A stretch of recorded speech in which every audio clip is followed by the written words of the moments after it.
A lot of you listening to the show across the country, you know that when we start with that song, it means you get a little power back. It means that you in Arizona, who had made it clear in poll after poll that Jeff Flake just wasn't there to advance the Trump agenda. He did not vote for Donald Trump. And in fact, he wrote a book which was a broadside against conservative populism, cribbing the title from the Arizona legend, of course, Barry Goldwater. It's not a name that people kind of forget in Arizona. But that was quick. Is he going to go join Eric Cantor's firm in Manhattan? What is he doing? Is he going?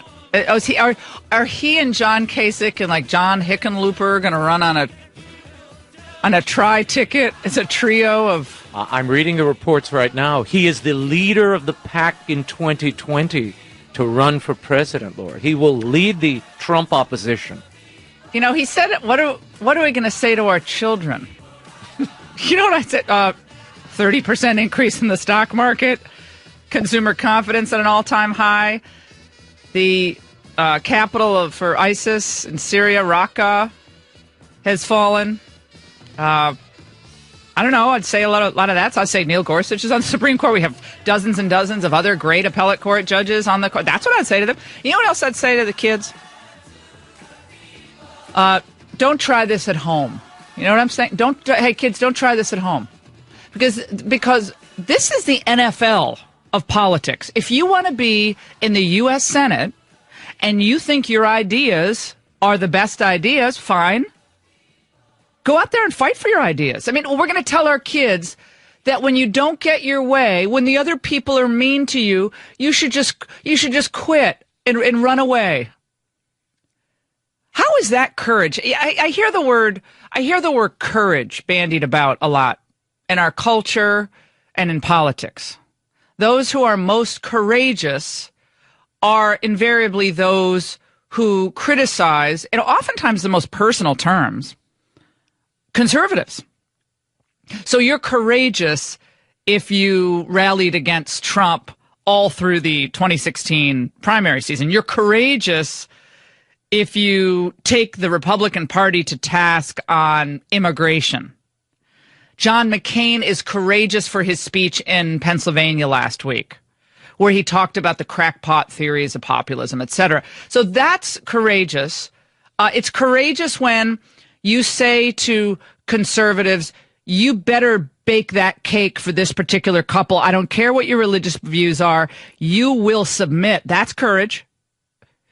But I thought it was courageous when you actually stood and fought for your principles, where you thought, well, yeah, look, it's all the deck stacked against me, but I'm going to keep slugging it out. You know what I think about? I tweeted this out this morning. Think about 2007. Think about Jeff Sessions in Congress, 2006, 2007.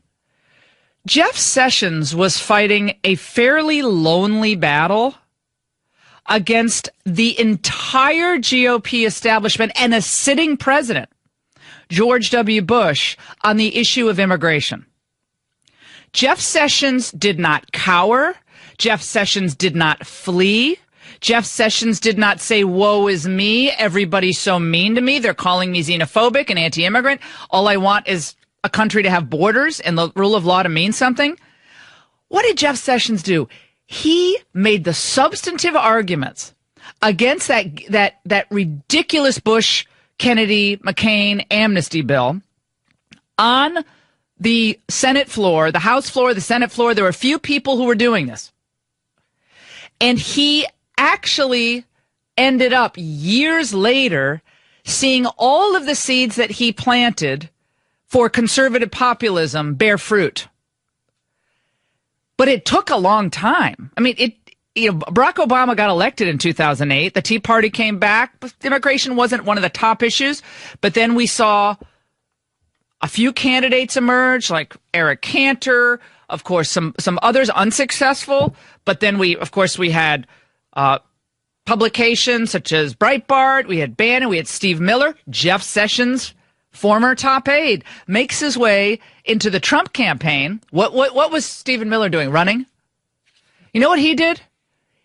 He put his head down and he decided, I'm going to help Donald Trump lay out the case for economic nationalism, He already had it in his gut, Trump did.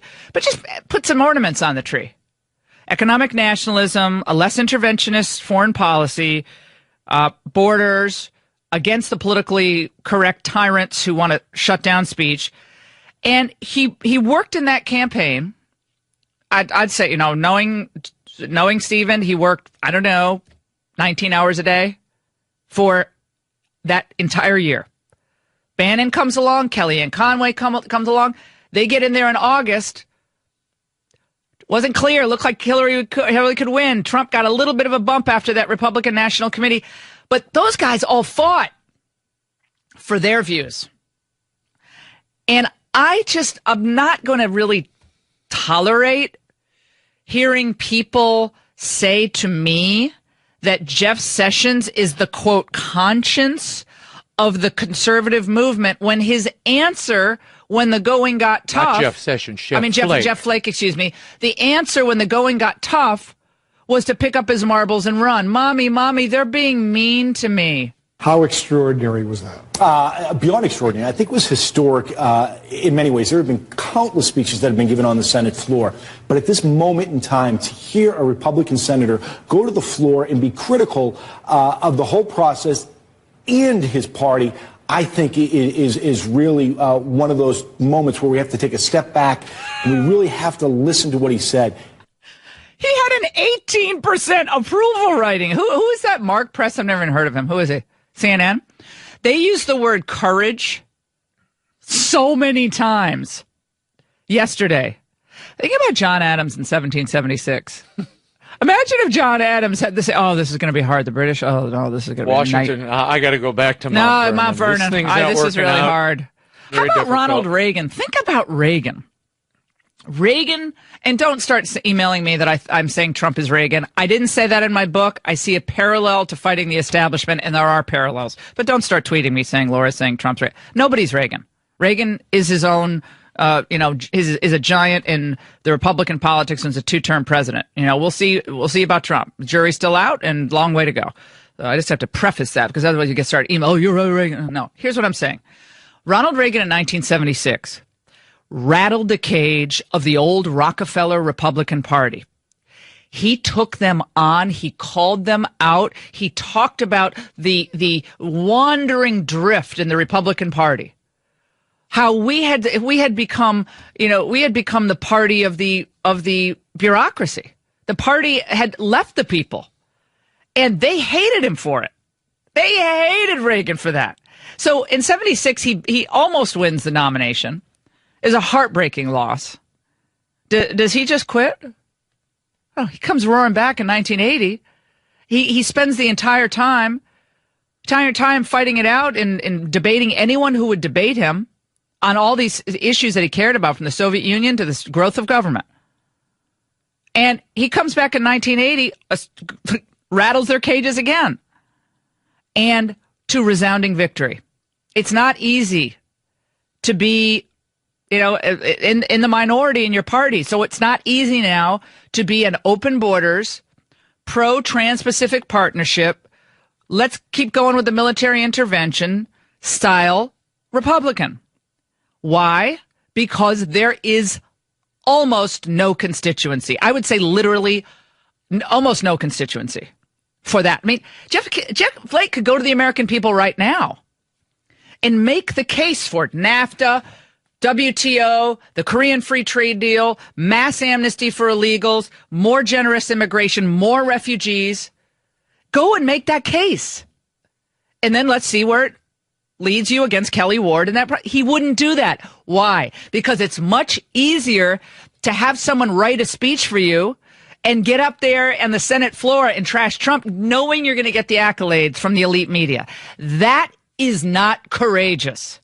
That is the easy way out. What's courageous is to stay in that Senate like others did. We had Jesse Helms.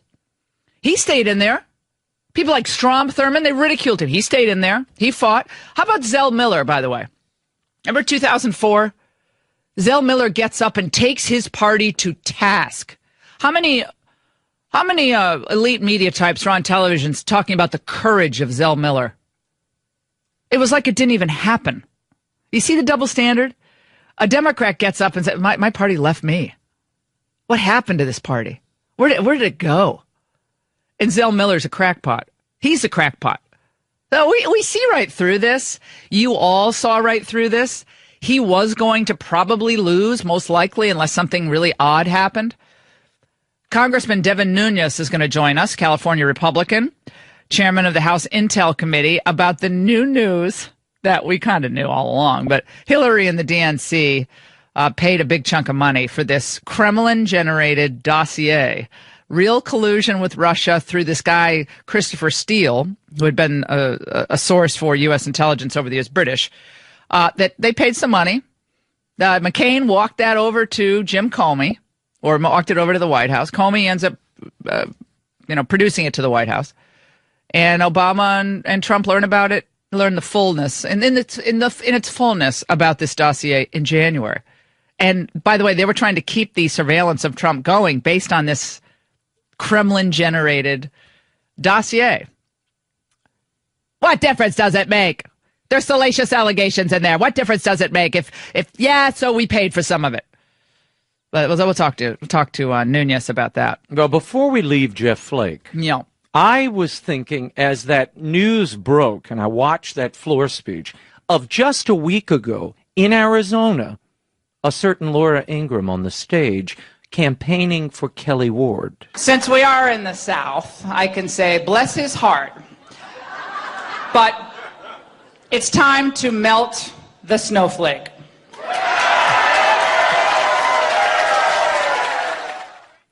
Yeah, I went on to say it's time to move on, retire, run as a Democrat. That would actually be more honest. There's just no constituency. I'm watching this coverage yesterday. I mean, listen to this breathless commentary from MSNBC. Breathless commentary.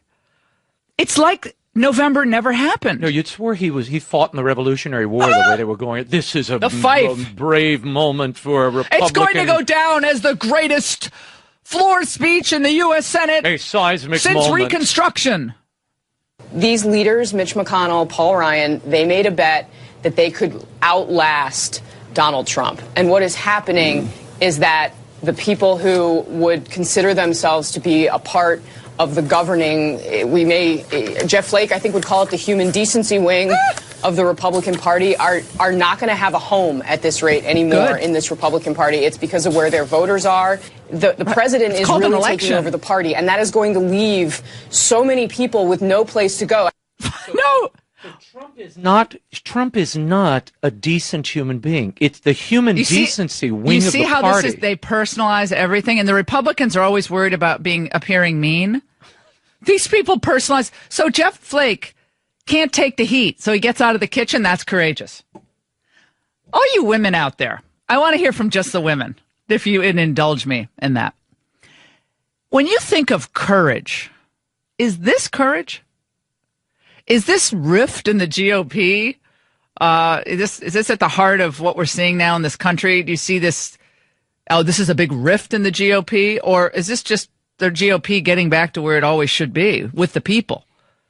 If you're going to work for big business, then you should just go and work for big business. Okay, Jeff Flake works for the donor class. So just go work for them. That's what Eric Cantor did. That made sense. Let's drop the pretense that you're actually doing what the people want. So are we seeing the swamp slowly drain away? 855-40-LAURA. Women, is this courage? Melted snowflake. Mission accomplished. I'm sure every one of my listeners understands the importance of oral care to your overall health. There's no denying the connection. And I'm also sure that many of you have a sensitive mouth or gums. And sometimes you have painful canker sores, or sadly, maybe even painful sores from something like chemotherapy, from cancer treatment. And what you may not know is that your mouthwash, especially if it's one of those brands that really burns, it may be making things worse.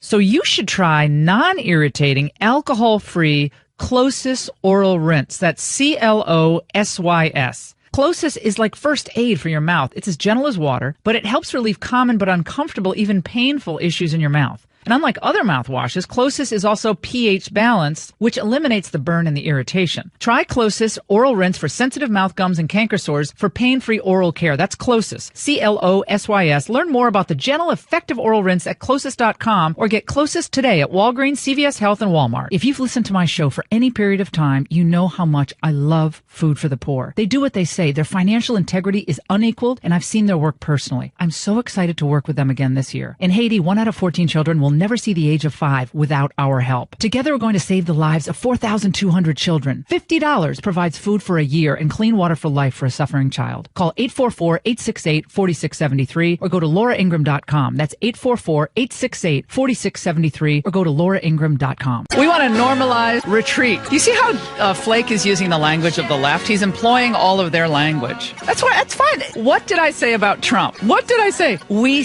see everybody's cards now. You can't hold your cards close to the chest anymore. It's relevant. Close to the vest. Yep. No. Now we know where you stand. You have more in common with the Obamas, the Clintons, Schumer, Pelosi, the entire lamestream media, La Raza, than you do with the grassroots of your own party. Okay, at least we know. I think it's very clarifying. No, this is the beginning of the resist movement in the Republican Party. Good luck. Great. I'm ready. I'm ready for that battle. I am ready. Let's go to Rhonda in Indiana, line 2. Yes, I was just going to say, do they not understand we the people and what we want? And didn't that Flake guy write a book against the president? Yeah, he didn't vote for the president. That's they not? Yeah. Do they not understand we the people? Do they not understand? No, they don't like you, the people. No. Rhonda, they don't like you. They don't like the grassroots of the party. They do like getting fawning editorials in the New York Times. They do like those accolades. They do like those pats on the back. They don't like their own party. That's a problem when your policies don't make their lives better. 855-40-LAURA. Billionaire at the Barricades. Boy, you are so far ahead of the curve. If you've read it, go out, buy it, up. I know you probably haven't thought of Hillsdale College in terms of what they might do to influence and impact K-12 education, but here I'm going to tell you how they're doing that. They have actually founded at Hillsdale more than a dozen charter schools nationwide, with more opening every year. And that means that they can provide curricula, train faculty, and offer support and advice. We complain that kids don't know the American history, they don't understand the founding, why it matters, why America's special. Well, we have to support institutions that are actually making the effort to lay that groundwork for young people in this country. And I'm just so proud of Hillsdale, what they've done, helping us all, frankly, to be better citizens. And they don't take a penny of federal money, which I love. It's all through donors, small donors, larger donations. All you need to do to learn more about this is go to lauraforhillsdale.com. lauraforhillsdale.com. You'll see the video there. It's really cool. How they're helping build character in kids all across the United States. lauraforhillsdale.com. Century. All right, Cleveland, give it up for me, Cleveland. All right, century. Not dead. 19th century. 21st century. Anytime Obama starts with the accent, you know he's losing ground. I mean, this just doesn't work. I mean, but it's all a coordinated hit. Like, okay, all right, Jeff, you're gonna go out there and you're gonna do the big speech, okay? Pete Wayne or Mike Gerson wrote it. You're gonna go out there and give this big speech. W went out last week. Obama got him on the speed dial. It's all division. We're gonna work on it, okay? I'm gonna go out and talk about how we're gonna be against hate, and then we're gonna get one of those Hollywood celebrities to go door to door on this, okay? Get the chamber to come in big with big ad buys. It's just, they tried this. They spent $150 million to try to inflate the lead balloon of Jeb Bush, and low energy couldn't get across the finish line. They tried and failed. They tried Rubio, and I like Marco Rubio. I like these people as people. But you can't say they didn't try. When Jeb went down in flames, they said, let's try Marco. When he went down in flames, they're like, okay, maybe we can go for John Kasich. And then they tried that weird Indiana strategy, and that didn't work. And then they were going to do the contested convention. That didn't work. Got people all upset at the convention. Trump comes in, gives a speech. The whole place goes wild.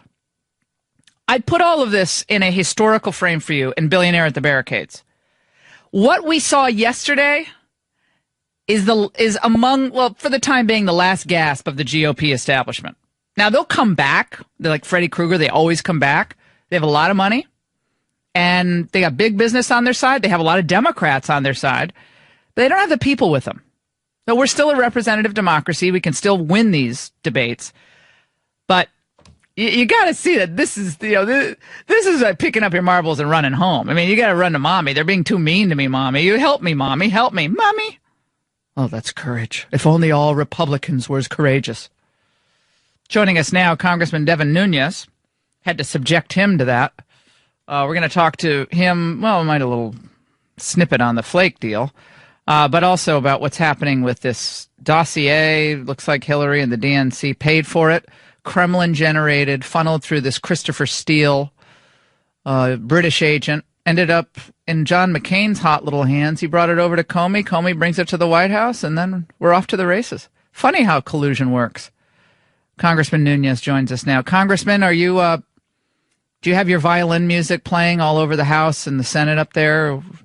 Upset that, a man of courage is gone? Are you losing sleep over that one? Well, Laura, I really enjoyed the Bob Seger intro. It was great. It got kind of disrupted there for a little while, but hey, this is a major scandal. To be serious here. Let's just start by saying that, thank you to you for staying on top of this. If it wasn't for the support of many folks out there, the press did everything they could to bury this. As you know, I've been relentlessly attacked for months. And now finally we're just beginning to get the truth. This is just the tip of the iceberg, in my opinion. Because, look, we know this. We know how these guys work. You know how the Washington Post found out about this? They found out about it because it was leaked to them by Fusion GPS. So what else is Fusion GPS hiding? I imagine quite a bit. So, they went to federal court. They're going to lose in federal court. They learned that yesterday. They leaked this to the Washington Post. So my guess, they pled the fifth earlier in the week, last week. So my guess is there's a lot more here once we get to the bottom. Let me jump in here, just because this can get very confusing to most people. They're like, "What, Fusion GPS? I don't know what that is." They don't know what that is. They don't know who Christopher Steele is. They barely know who Jeff Flake is, frankly. They don't know who most of these people are, but they do know that Donald Trump has been accused, explicitly accused, by many Democrats on Capitol Hill and the entire media liberal establishment of some nefarious work with the Russians to influence the election. And it was called collusion at one point, and then it was contacts, and then if it is true, and it seems like it is, that Hillary and the DNC paid money, apparently there was one Republican who also gave money to pay for this dossier that was in part generated by the Kremlin. Who's colluding with whom? Where is the real collusion? Well, let me add one more layer to that, Laura.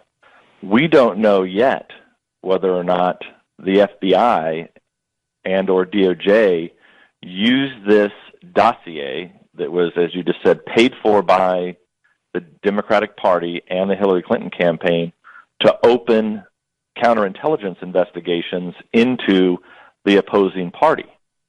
That kind of stuff only happens in third world countries. And look, we've been asking DOJ and FBI whether or not they used this dossier for months. Actually, I believe since March 6th. So, this is going to bring back, this should send chills down everybody's spine if in fact this dossier, which is paid opposition research, was picked up by the FBI and used for any type of investigation.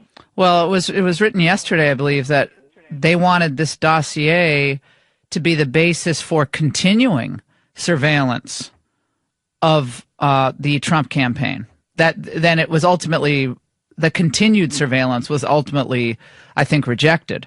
But it looks like unless I'm missing something, it looks like that was a really important piece of that foundation, to do some of the surveillance of Trump or associates because of the salacious nature of these allegations, like, the Russians have something on Trump. But all of this begs the question. That's what's been reported. Go ahead. That's what's been reported, Laura. Yeah. And if so, we don't know that yet, but it's really, we've had a subpoena now out to, just like we had to subpoena, the only reason this came out is because the House Intelligence Committee subpoenaed Fusion GPS. We also have subpoenas to DOJ and FBI that we've been in a battle where's Sessions? Now for several months. Where's Sessions? Why isn't the Attorney General getting this information sent over to you? What's the problem?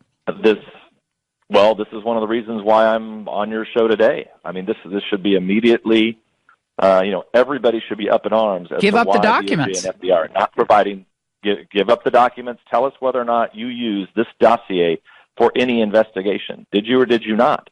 And I'll tell you what, if they did, we've got a big problem in this country. We've got a big problem with the FBI for sure. Well, isn't this a problem with, again, people ridiculed President Trump when he was clearly upset about Jeff Sessions recusing himself from anything to do with the Russian investigation. But I guess Jeff Sessions can't really demand answers now because he went ahead and recused himself, which I never thought he had to. I said from the beginning, Jeff Sessions had no real reason to recuse himself. This was a put on and a con job by liberals and Democrats on Capitol Hill. And when the Republicans back down on this stuff, they always get bit in the you-know-what. Okay? They get bit in the backside every time they do this. And now he's recused. I don't think he can demand that the FBI fess up to whatever happened. I think you're probably right, Laura, and that is why just this morning the Speaker of the House called on DOJ and FBI to deliver these documents. We have these subpoenas that are outstanding, so I think it's just a matter of time as we get on shows like yours and people get the news out that these documents are being hidden. Okay, I have a question. I have a question for you, Congressman. Everybody wants to get to the bottom of it. Yeah, Congressman, I have a question for you. I'm so sorry I'm talking over you, but we have limited time. So you have these subpoenas out for information or testimony from the FBI regarding a number of things. One of them, of course, is this deal with the dossier and Russia. How do you enforce that subpoena? Are you going to court to enforce it? Well, right now we've been in negotiations. We've made it seems like we've made progress, but it took us months and months and months to get to this point where we're actually having discussions. And now, we've come to a point now that this has come out of who paid for this dossier. Now it's even more important that FBI and DOJ tell us whether or not they use this dossier in any type of investigation. And look, my guess is the answer is yes. You know how I know that? Because they could have answered this 6 months ago and just told us no. We never used the dossier for anything. Of course they used it. Of course they used it. I know you have to. I can say that you can't. I get that, Congressman. But then they force you to recuse yourself from things. This is what I'm saying. They force you to recuse yourself from some aspect of the ongoing investigation, which I was totally against. And I know there was a lot of pressure put on you, and I think you were just trying to take yourself out of it so, you didn't become the story. But that's what the left always does, and the Republicans always seem to cave. And then we don't get to the bottom of the story. But Laura, as I told you at the time, it's even better than that. I think you'll enjoy this part. So remember when I temporarily stepped aside, I said, fine, you guys want to keep attacking me? I'll let Trey Gowdy and a couple others lead the investigation. And I just said I was going to temporarily step aside from leading the investigation. That's right, leading the investigation. You did. That's not a recusal. You did. You're right. You're right. You're right. And yet all the media went out there and said, you recuse. Well, I'm part of the problem, apparently, because I'm saying you recused. But you see what I'm saying. It's frustrating. Did this on purpose. Yeah, well, okay, Congressman, before we let you go, the Uranium One probe, so all these probes are out there. And by the way, NBC spent about 30 seconds on the dossier on the 8 o'clock hour of NBC Today show. They mentioned it like they mentioned what's trending on YouTube. They didn't talk about it at all. But on the Uranium One probe, give me 30 seconds. What do we expect to find out there? Real quick. So 7 years ago, Republicans in the House wrote to Secretary Geithner and said, please don't approve this sale of uranium. Okay, simply put, what happened is that they went forward with that sale. What came out last week, and we had been working with some informants over the last couple months, is that now we find out that there was actually an open FBI investigation into this Russian firm and other firms surrounding the sale of this deal. So how can the U.S. government, so 9 cabinet secretaries, including Secretary Clinton, signed off on a sale of a major national security asset, uranium, that's used to build nuclear weapons and for nuclear power? How could they have signed off on this deal if there was an open FBI investigation into many of the aspects surrounding this? And so that's the new news, and that's why we opened the investigation. It was Rod Rosenstein who's taken over any of the a lot of the work for Sessions on this Russia thing. Wasn't he there for some of this? Well, hypothetically, he would have been the U.S. attorney for Maryland, so he could have been involved. Mm-hmm. But for sure, the FBI was involved. Yep. If you believe this informant, okay. So look, if this is just another problem where we've got the Obama administration and Hillary Clinton all tied up with investigation. Russia that got hidden. Wait, Russia to Russia with love. I mean, it's Russia with Christopher Steele in the dossier. They generated a lot of that junk in the dossier. Hillary bought it, and now it's Russia wanting the uranium. Hillary's on the CFIUS panel, the Committee on Foreign Investment. She's on the panel. Geithner, Treasury Secretary, on the panel. All these cabinet secretaries on the panel. Any Joe off the street would say, "Don't give Russia the uranium. That's nuts." They go ahead and do it. We got all these speech in Moscow, 500K. And meanwhile, we got, according to reports, money flowing to the Clinton Foundation from Russian interests as well. So, I mean, there seems to be a lot of love for Russia, but it's not necessarily wasn't Donald Trump. Saw a lot of love from the Democrats. Can't be a big threat to the United States if you're willing to give them 20% of our uranium. At least maybe I'm just a simplistic thinker, but to me that makes no sense. They're an adversary, but you're giving them uranium. Oh, okay. It's just craziness. Congressman Nunes, who didn't recuse himself, thank you so much for joining us. We really appreciate your relentless effort to get at the truth here. We'll be following this closely. Keep in touch with us. We'll take a break on the Laura Ingraham Show. Coming up, Ed Gillespie. He has finally agreed to come on the show. He's running for governor of the state, the Commonwealth of Virginia, and we look forward to talking to him. He's coming up, and a lot more to get to. Courage, the word is used to describe Jeff Flake. Women out there, when you think of a man and courage, does Jeff Flake come to mind? Don't go away. You're listening to The Laura Ingraham Show. We're going to continue to take your calls and talk about just what's happening with the heart and soul of the Republican Party. Are we recapturing the party from the establishment? Big business, big media, crony capitalists, and are we turning power to the people, slowly but surely? I think this is a transformative moment. I think Jeff Flake couldn't take the heat, so he got out of the kitchen. That's a good thing. If you can't stand and fight for your principles, what good are you to any of the voters? He was starting to choke up, Jeff Flake, yesterday when he essentially decided to turn tail and run to the New York Times and the Washington Post and every other media outlet. They gave an interview today, and he was crying on the outside, weeping, tearing up. Not that there's anything wrong with that, but we were crying too. We were crying when, not on the outside, but on the inside, we were crying when we lost the House, the Senate, the presidency, 3 seats on the Supreme Court. Yeah, we cried on the inside. We cried when the GOP establishment presided over policies that regular middle-class Americans never voted for. We cried when we had, what was it, ultimately 55,000, quote, minors, unaccompanied minors and family units crossing the border, surging, streaming across the border in 2004. Yeah, we cried. We cried when we saw the debt doubled. We cried when we saw the future of the conservatism we understood exploded in this notion of nation building and far-flung military adventures. I mean, a lot of people were just scratching their heads. Even if they're crying, they were like, wait, how is this making our life better here in the United States? And the people who are rushing to praise George W. Bush and people like Jeff Flake, people on the left who are praising them for their courage, those same people were trashing George W. Bush for being a conservative, especially in his first term. In his first term in office, when George W. Bush was doing the stem cell research limitation, when he pushed the tax cut through, He was reviled by the left. So it's always curious to me when Republicans want to be loved by the people who ridiculed them in the most personal way. Like, if someone ridicules me in a personal way, first of all, I don't care, but I don't seek their approval. So why are you more comfortable? It's a really interesting. They always like to psychoanalyze Donald Trump. I like to psychoanalyze them.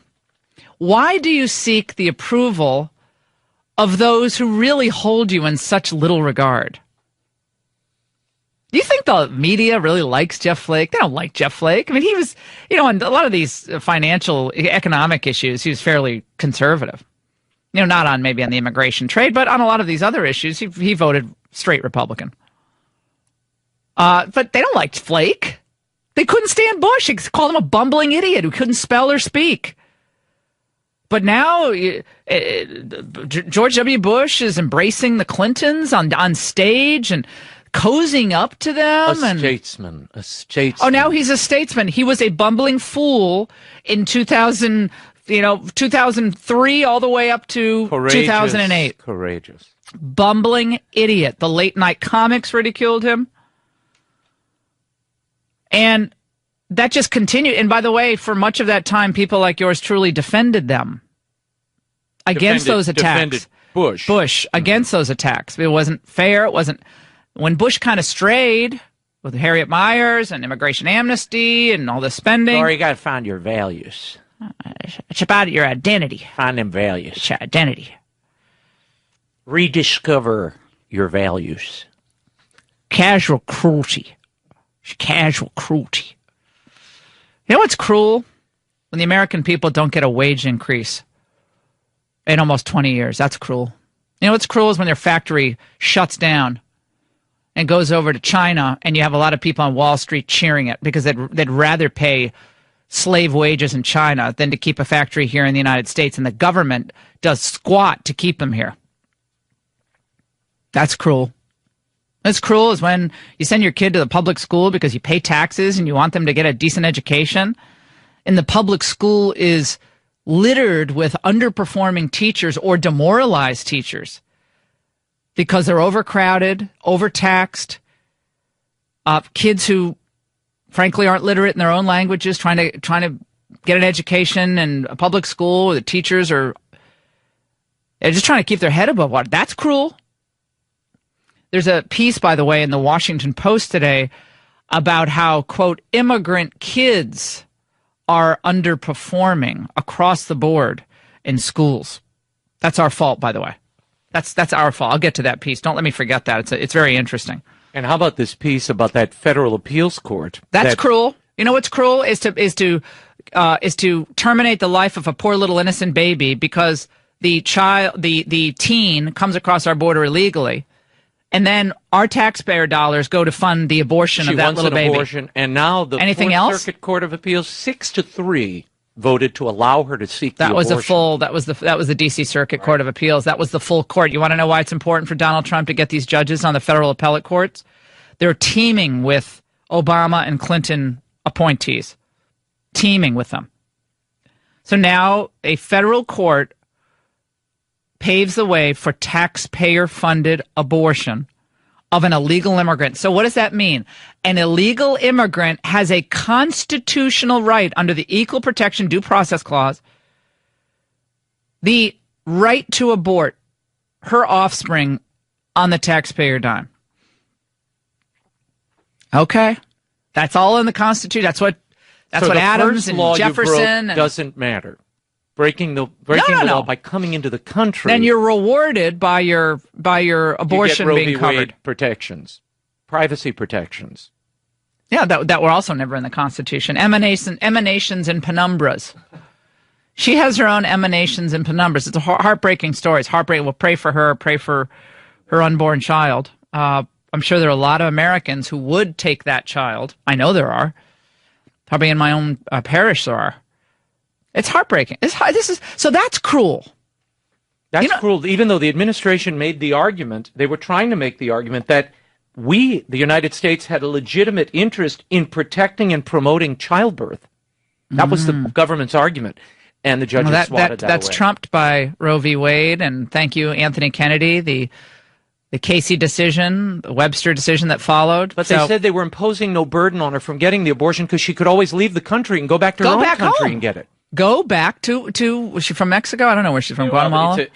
Her country of origin has not been revealed. Oh, it's not revealed. We have to pay for the abortion, but we don't know anything about her. We're masking the country of origin. Unmasking of Trump campaign officials, but masking this.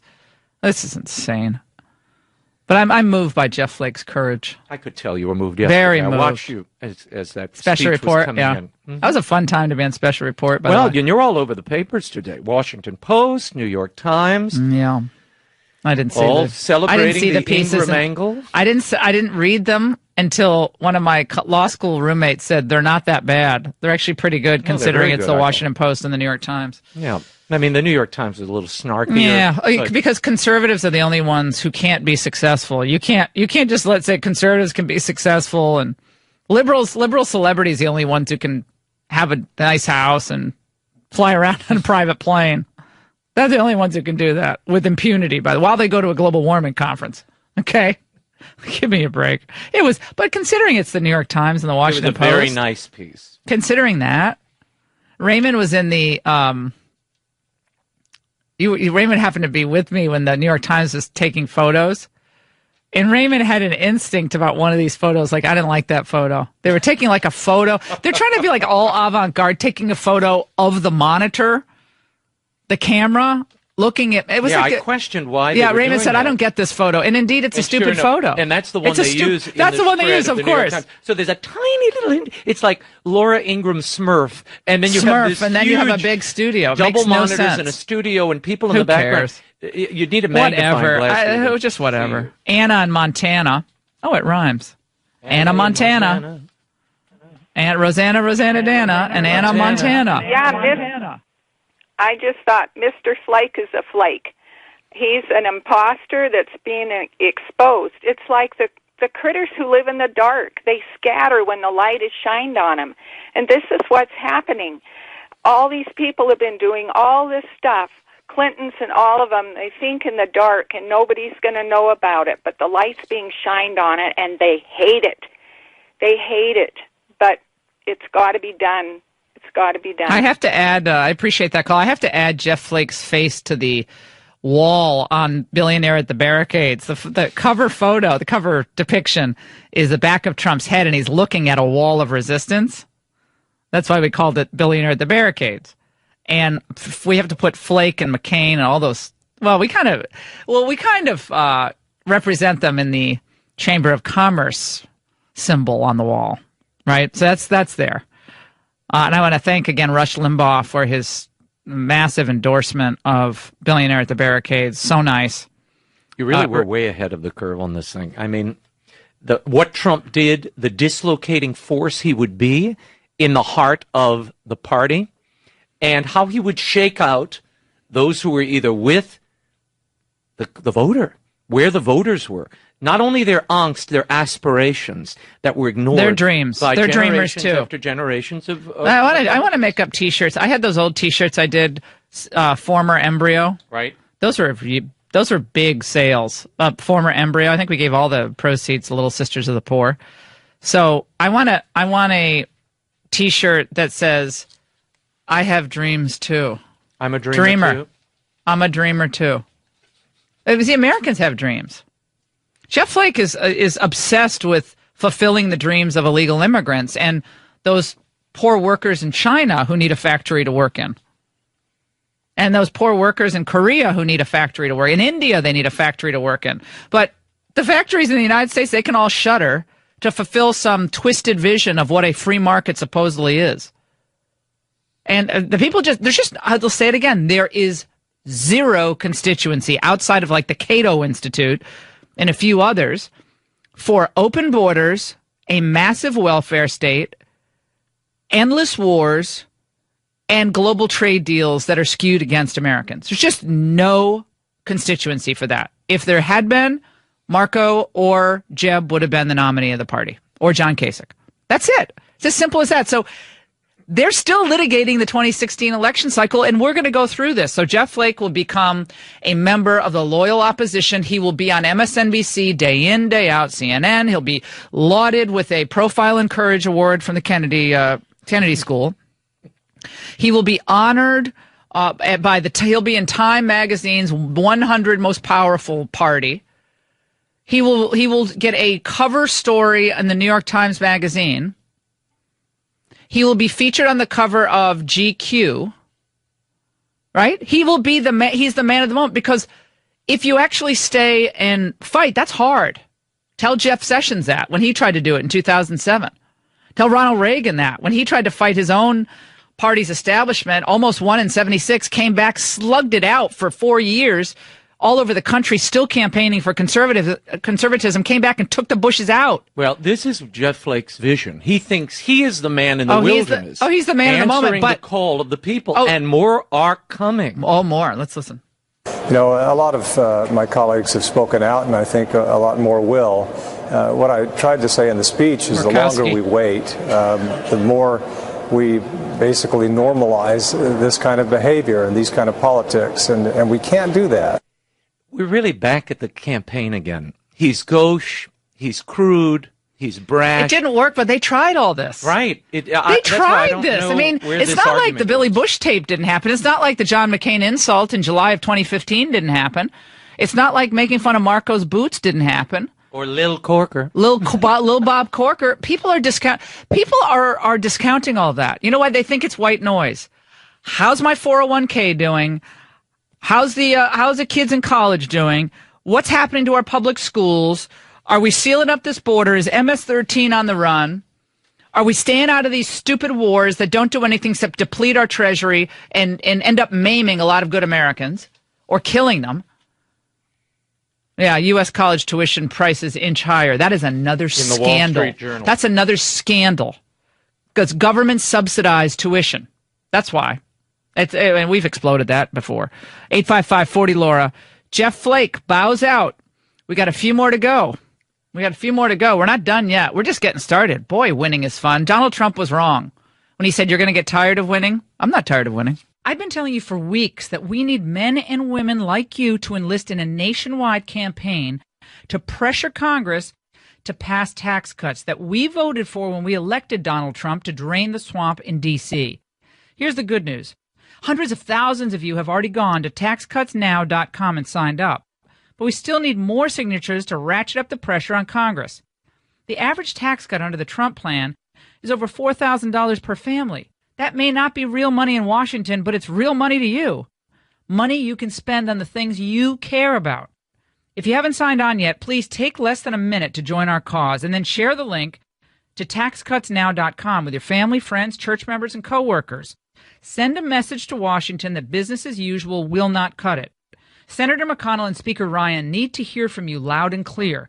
You want your tax cuts, and you want them now. Not next year, this year. Go to taxcutsnow.com. That's taxcutsnow.com. You are listening to The Laura Ingraham Show. Bert Lahr, was he just not the best? He was my favorite of all the characters in The Wizard of Oz, without a doubt. I loved the curls. I loved it when he got his mane trimmed and clipped by all the little workers. I love Bert Lahr. He was hilarious. He was in a lot of Westerns, by the way. You always see him pop up in the old Westerns. He's only been dead for like 50 years, right, Raymond? 60 years? He's a vaudevillian. Oh my God! Bert Lahr was a vaudevillian. A lot of vaudeville. Was but on stage with Ethel Merman, all kinds of. I am personally pleading for Jeff Sessions to challenge Trump in 2020. I am Jeff Flake. I always say Jeff Sessions. I've only gotten a few hours sleep. Jeff Flake to challenge Donald Trump in 2020. I want you to run on the issues that really matter to you. Open borders, more trade deals, more military intervention, and the politics of civility. When was Jeff Flake around when they were trashing Republicans over the last 8 years from all manner of left-wing organizations? You ever hear peep from him when the left just strafes conservatives? Morning, noon, and night? No, he reserves his calumny for the president. He gets accolades from all the wrong places. Coming up, Ed Gillespie. Have you ever felt tricked or deceived into buying something? It's nothing worse than being lied to by a salesman. And that's why many timeshare owners, they want to get out. They want the freedom, and they want to get out of this timeshare contract. The maintenance fees go up, the assessments. You don't want it anymore. You want freedom. Go wherever you want to go to vacation. And it's your wallet. It's your money. And if you want to get out of this timeshare that you signed up for some time ago, just go to resortrelease.com. It's a great company. They'll help you legally and permanently end that timeshare contract, and it's guaranteed. That's a money-back guarantee, by the way. And if they don't get you out of the timeshare contract, you don't pay a penny, period.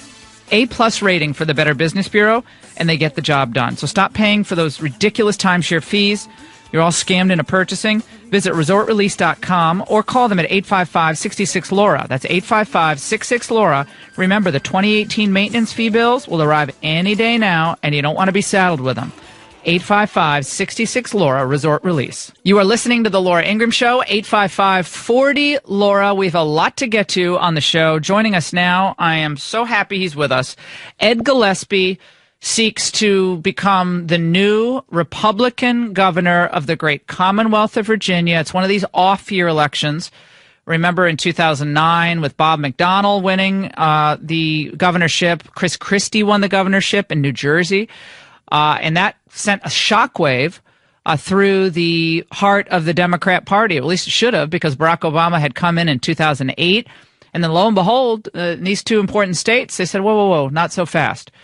And Ed Gillespie, of course, everyone knows him. He used to be head of the RNC, longtime Virginian, and he joins us now. Ed, it's great to talk to you. How you doing?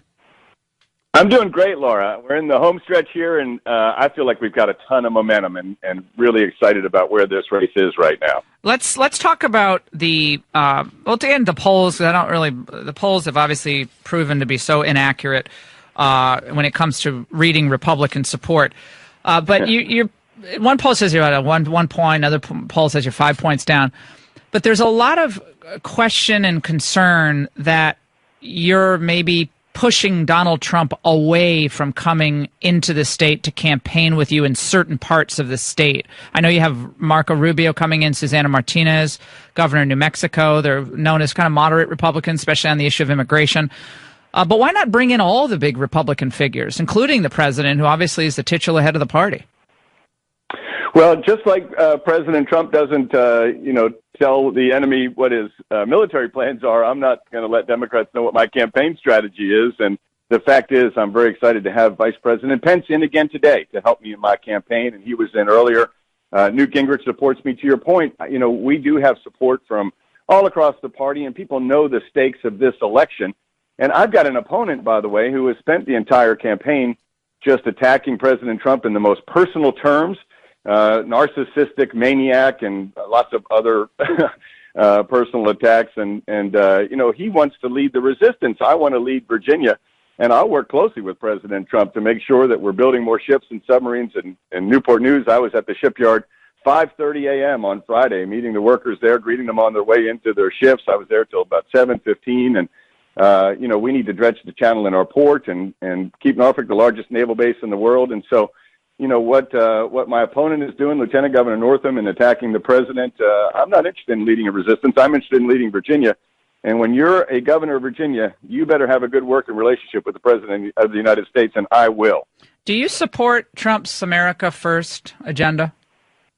I support making sure that Americans have jobs and bringing manufacturing back, making sure that people have opportunities here, and that's what I'm doing in the Commonwealth of Virginia. I put forward a plan that would create more than 53,000 new full-time private sector, good-paying jobs. That's a 25% increase.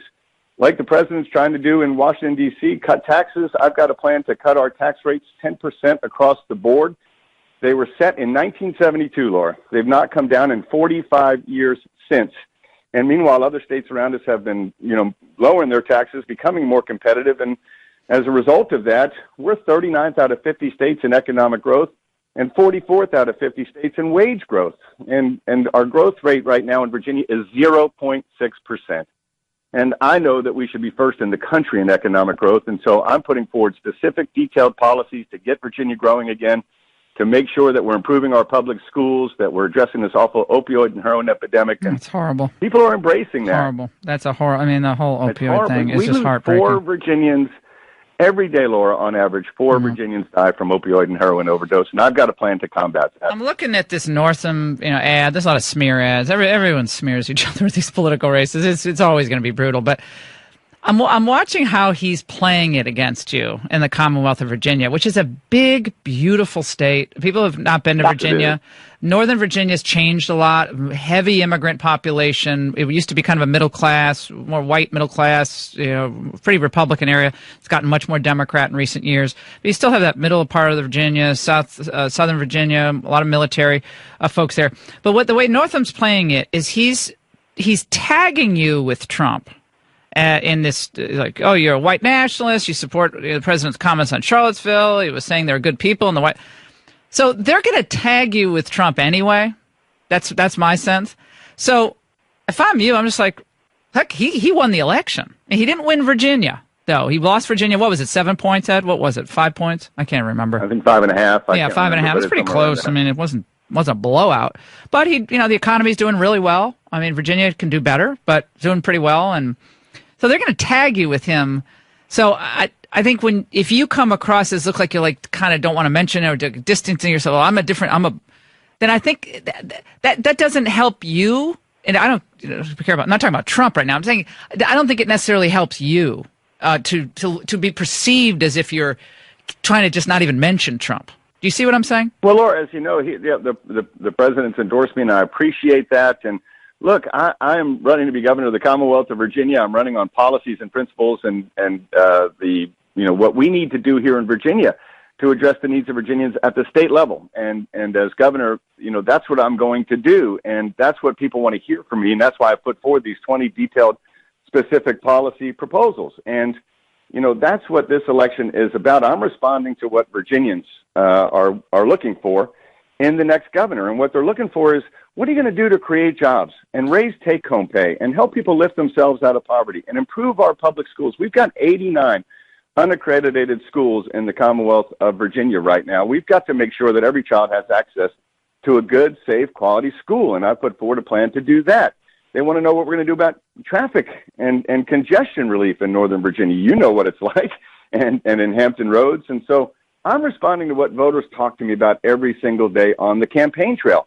And I'm out there every single day on the campaign trail talking to voters. Mm-hmm. And honestly, what I hear every day is, hey, what's your plan for this? And I've got answers because I've got plans. And that's what people want and what they're looking for in the next governor of the Commonwealth of Virginia is, what are you going to do to make life better for all Virginians?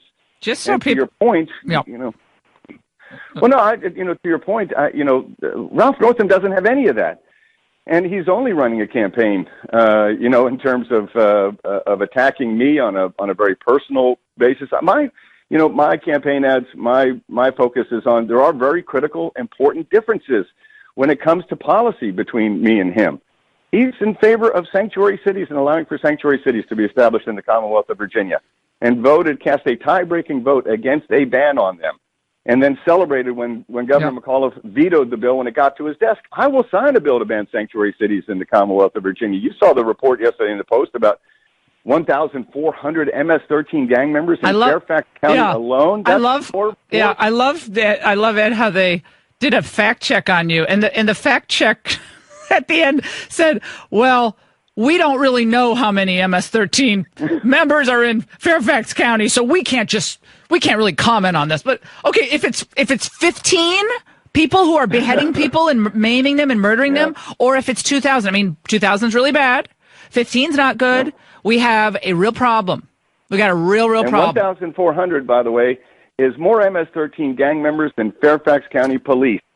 And that is a real problem, and I'm addressing that problem. That's a critical policy difference between me and the lieutenant governor. He's for higher taxes.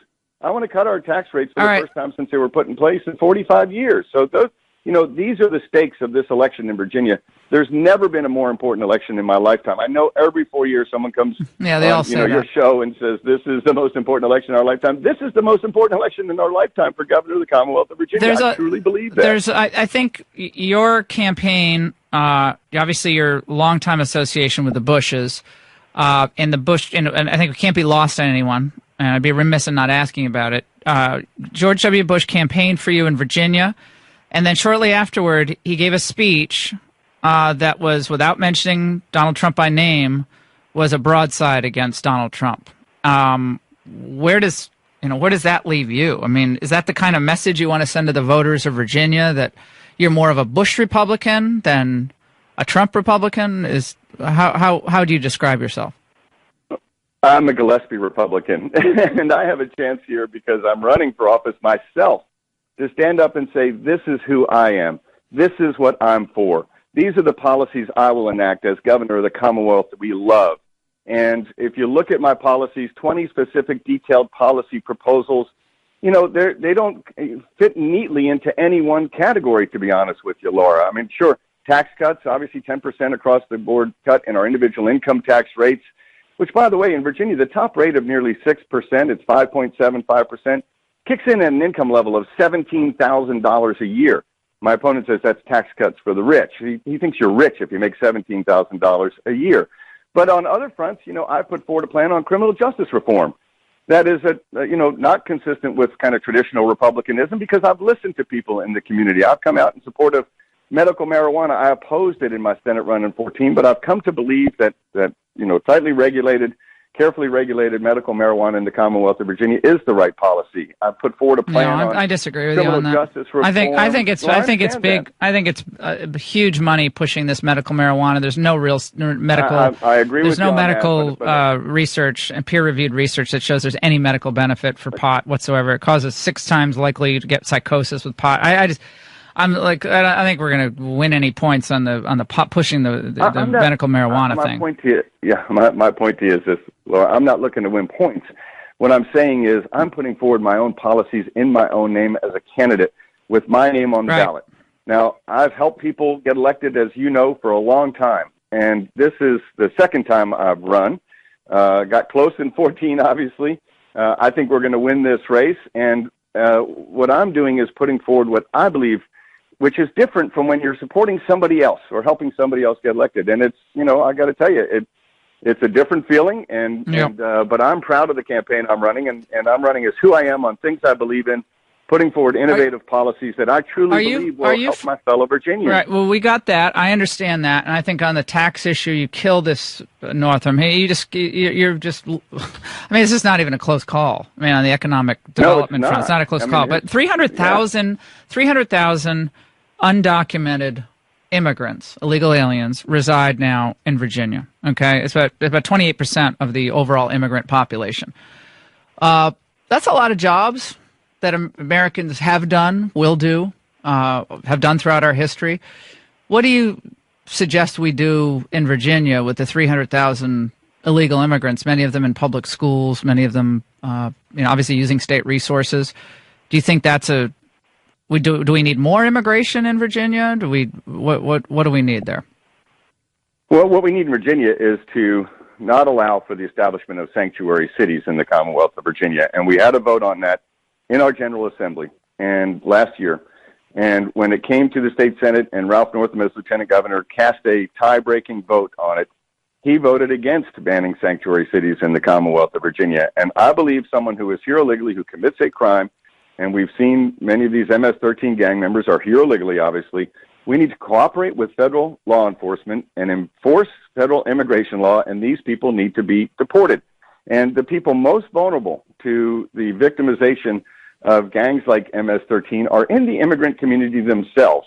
And, I will protect them, and that is a significant difference in policy that we're going to deal with on November 7th, just 13 days from today. And Ed, how about jobs? Could legal immigrants get jobs? You believe in E-Verify, that businesses should have to have E-Verify in place and submit to E-Verify, or should they be able to work in Virginia? Yes, I do. I support E-Verify, and look, we're talking about federal policies now, and I understand that.